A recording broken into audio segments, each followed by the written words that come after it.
জলসা শুনে বাড়ি ফেরার সময় পথ দুর্ঘটনায় মৃত্যু হলো দুই বন্ধুর। শনিবার রাত 11টা নাগাদ দুর্ঘটনাটি ঘটে মালদহের চাচল শামসি বাইপাস সড়কের কৃষ্ণগঞ্জ এলাকায়। ঘটনাস্থলেই দুজনের মৃত্যু হয়। পুলিশ ও পরিবার সূত্রে জানা গিয়েছে মৃতরা হলো সানু আলী বয়স 19 ও সাজিদ আলী বয়স 21। সানু চাচল থানার মতিহারপুর গ্রাম পঞ্চায়েতের বসন্তপুর রাজাটোলা ও সাজিদের বাড়ি লাগোয়ার ডমাপির গ্রামে। দুই কিশোরের মৃত্যুতে শোকের ছায়া নেমে আসে এলাকায়। রবিবার সকালে চাচল সুপার স্পেশালিটি হাসপাতাল থেকে দেহগুলি ময়নাতদন্তের জন্য মালদহ মেডিকেল কলেজ ও হাসপাতালে পাঠিয়েছে পুলিশ। পরিবারের কথায় কোনো এক পণ্য যানবাহনের ধাক্কায় মৃত্যু হয়েছে তাদের। চাচল থানার পুলিশ ঘটনার তদন্ত শুরু করেছে। পরিবার সূত্রে জানা গিয়েছে শ্রীপুর থেকে জলসা শুনে বাড়ি ফিরছিল তারা। এদিকে চলতি মাসে ওই বাইপাস সড়কে দুর্ঘটনায় চাচল থানার এ পর্যন্ত 3 জনের মৃত্যু হয়েছে। একজন সিভিক ভলেন্টিয়ার রানু খাতুনেরও মৃত্যু হয়। জখম হয় প্রায় 8 জন। বারবার দুর্ঘটনা ঘটায় পথ নিরাপত্তা নিয়ে প্রশ্ন উঠেছে এলাকায়। ও জালসা থেকে আসছিল, আসার পথে ট্রাকে ধাক্কা মেরেছে। কজন মারা গেছে? 2 জন। কে হয় যে মারা গেছে? আমার ভাইপো হয়। আর অপর প্রতিবেশী, মানে পাশের গ্রামের ওরই বন্ধু। নাম কি দাদা? ওর নাম বলতে পারছি না, সম্ভবত সাজিদ না সাজেদ নাম আছে। আচ্ছা, আপনার ভাইয়ের নাম? আমার ভাইয়ের নাম শামীম আক্তার। দাদা আছে। কোথায় অ্যাক্সিডেন্টটা ঘটেছিল? ওই ইয়েতে, ওই যে বলে কৃষ্ণগঞ্জে? হ্যাঁ, কৃষ্ণগঞ্জে। আচ্ছা, কিভাবে ঘটলো অ্যাক্সিডেন্টটা? ট্রাক এসে, ওরা এক সাইড থেকে আসছিল আর এক সাইড থেকে ট্রাক এসে ওদেরকে ধাক্কা মেরেছে। আচ্ছা, ওরা কোন দিকে যাচ্ছিল?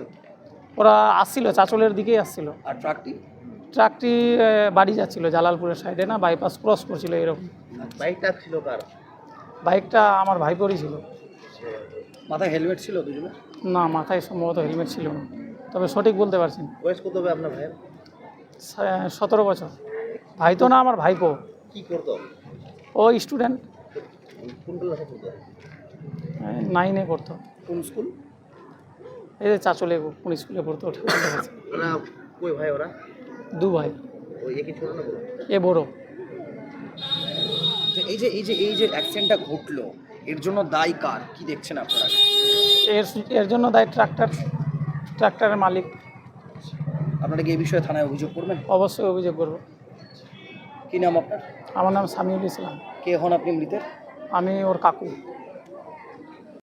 ঘটনাটা বলতে গেলে আমরা মোটামুটি 11:30 খবর পেলাম যে ওখানে মানে স্পটের অ্যাক্সিডেন্ট। এবার আমরা ওখানে গেলাম, গিয়ে দেখছি যে জায়গাটা অ্যাক্সিডেন্টটা হয়েছে, এক তো প্রশাসনিক না পাওয়ার কোনো ওখানে স্পিড ব্রেকার নাই, মানে 2 দিকে চৌমুরি রাস্তার মধ্যে বাইক নিয়ে আসছে। এবার একটা স্পিড ব্রেকার থাকলে পরে আজকে দুর্ঘটনাটা হতো না। বলছি কজন মারা গেছে? মারা গেছে 2 জন। কোথা থেকে আসছিল তারা?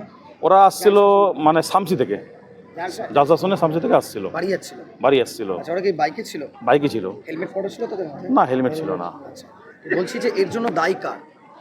দায়ী তো ধরতে গেলে মানে যে হেলমেট নাই তাহলে ওই দায়ী পাওয়া চলে। এবার স্পিড ব্রেকার ছিল না, স্পিড ব্রেকার, এবার হেলমেটও ছিল না।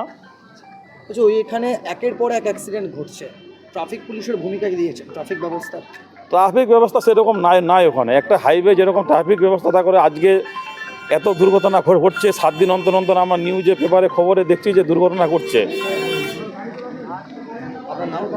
শাহ আলম। ক্ষতিকারক প্লাস্টিকের ক্যারিব্যাগ বর্জনের নির্দেশ দিয়েছে সরকার। চারিদিকে চলছে সচেতনতামূলক প্রচার কর্মসূচি। রায়গঞ্জেও তার ব্যতিক্রম নেই।